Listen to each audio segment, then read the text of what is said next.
Hello friends, this is Aditi Pandey.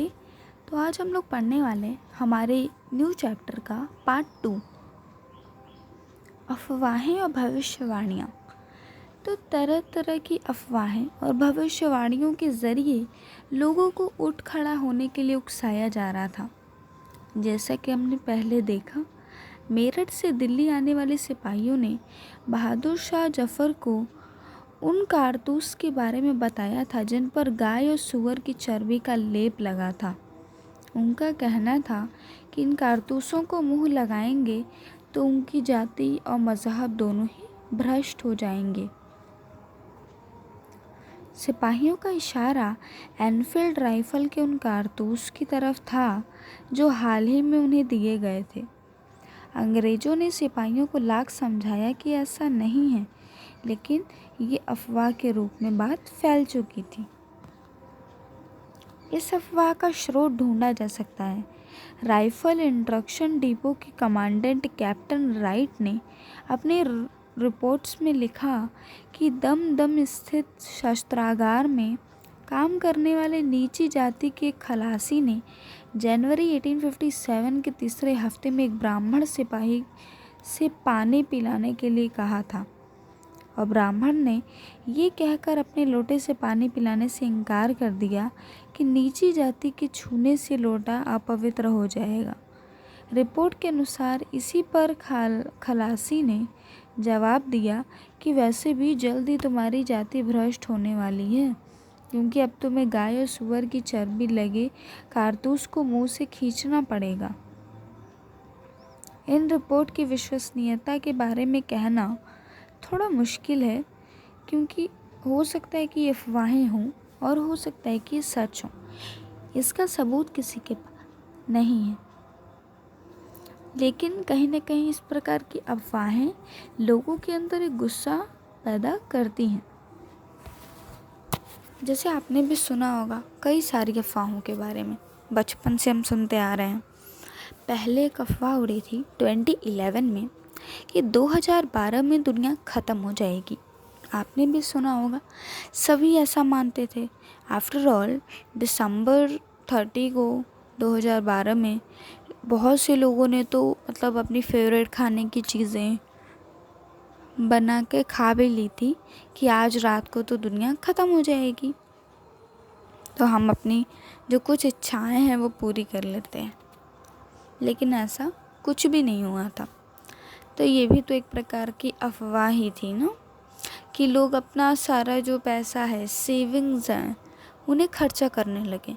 अब आप सोच रहे होंगे ये छोटी सी अफवाह से भला किसी को क्या फ़ायदा हो सकता है। बहुत सारे फ़ायदे हो सकते हैं। बहुत से लोग जो थे उन्होंने अपनी आखिरी इच्छा बहुत जल्दी पूरी कर ली, और उसे पूरी करने के लिए बहुत ज़्यादा पैसे भी लगा लिए। मान लीजिए किसी की इच्छा थी कि हम मरने से पहले यूरोप घूमने जाएं, लेकिन उसके पास उतने सेविंग्स और पैसे नहीं थे, और फिर उसे जब इस अफवाह के बारे में पता चला तो उसने सोचा कि अब पैसे बचा के भी क्या करूँगा, तो वो पैसे खर्च करके घूमने चला गया। तो फिर इससे क्या हुआ, उसके पैसे तो ख़त्म हो गए, और जब वो आया तो दुनिया भी ख़त्म नहीं हुई, तो उसका लॉस हो गया। लेकिन जहाँ वो घूमने गया उन्हें फ़ायदा हुआ। बहुत सी ऐसी चीज़ें लोगों ने खरीदी जो वो ख़रीदना चाहते थे। तो कहीं ना कहीं इससे फ़ायदा तो हुआ, लेकिन इससे नुकसान भी तो बहुत सारा हुआ। आपने भी किसी ऐसी अफवाह के बारे में सुना है क्या? तो कमेंट सेक्शन में ज़रूर बताइएगा। नेक्स्ट है, लोग अफवाहों में विश्वास क्यों कर रहे थे। आपने एक और अफवाह सुनी होगी, इस टाइम आई थी, बहुत पहले 2006 में, कि एक भूत आती है। फिर लोग अपने दरवाजे पे ओम नमः शिवाय लिखते थे, क्योंकि मानते थे लोग कि वो आके प्याज मांगती है, जो उसे देता है वो उसी को गेट पे ऐसे पता नहीं क्या कर देती है, तो उस घर के सारे लोग मर जाते हैं। तो ये भी एक अफवाह उड़ी थी, और सब ने अपने घर के बाहर ओम नमः शिवाय बड़े बड़े रेड पेंट से लिखवाया था। एंड उस टाइम हमारे घर पे हम लोगों ने ऐसा कुछ भी नहीं लिखवाया था, क्योंकि हम लोग इस अफवाह में नहीं मानते थे। और हमारे घर में कभी कोई ऐसा इंसान नहीं आया जो कि प्याज मांगा हो आकर, जबकि पूरे कॉलोनी में, पूरी सोसाइटी में सिर्फ हमारा ये घर था जिसके घर के बारे ऐसा कुछ भी नहीं लिखा था।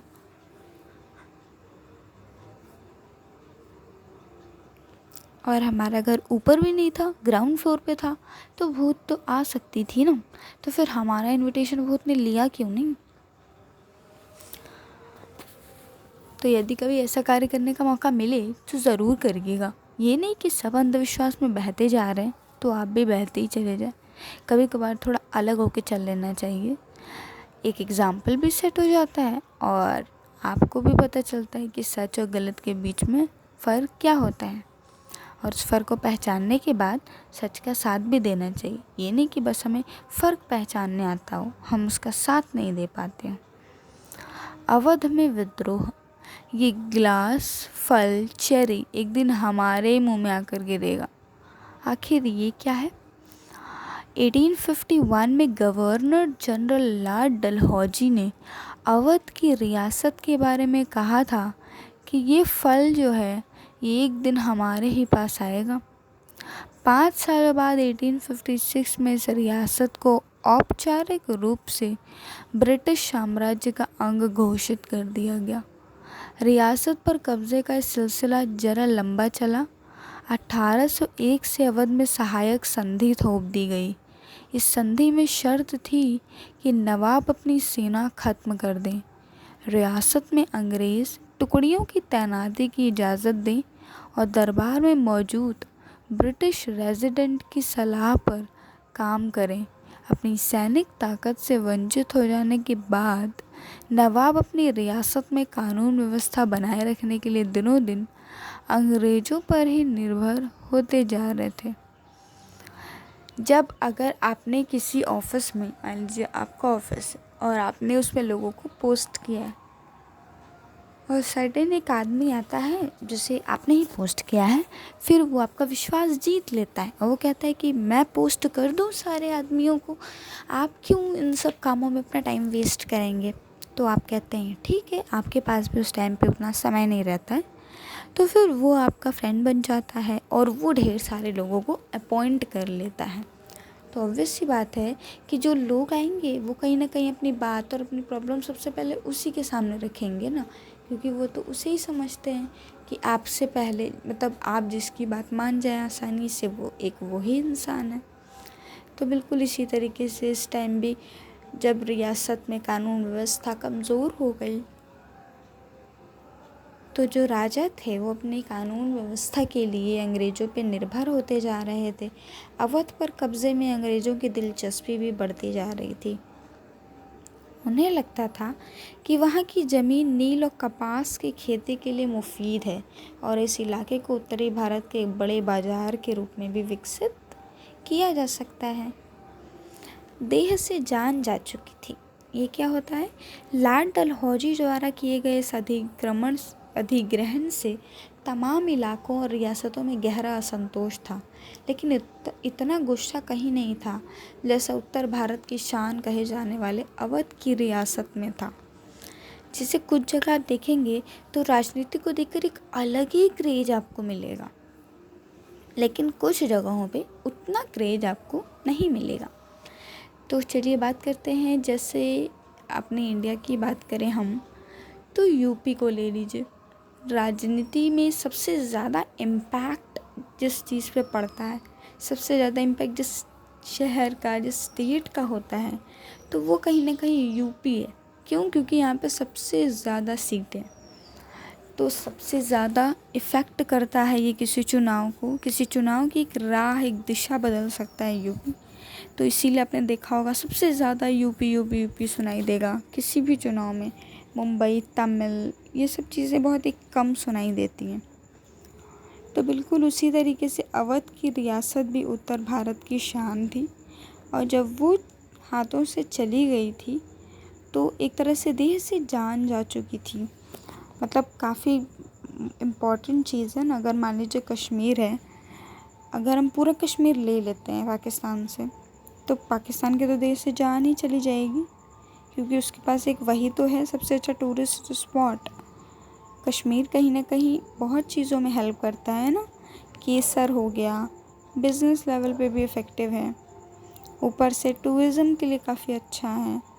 तो अगर ये चला जाता है किसी के भी हाथ से, इंडिया या फिर पाकिस्तान, तो बहुत बड़ा लॉस तो देखना ही होगा।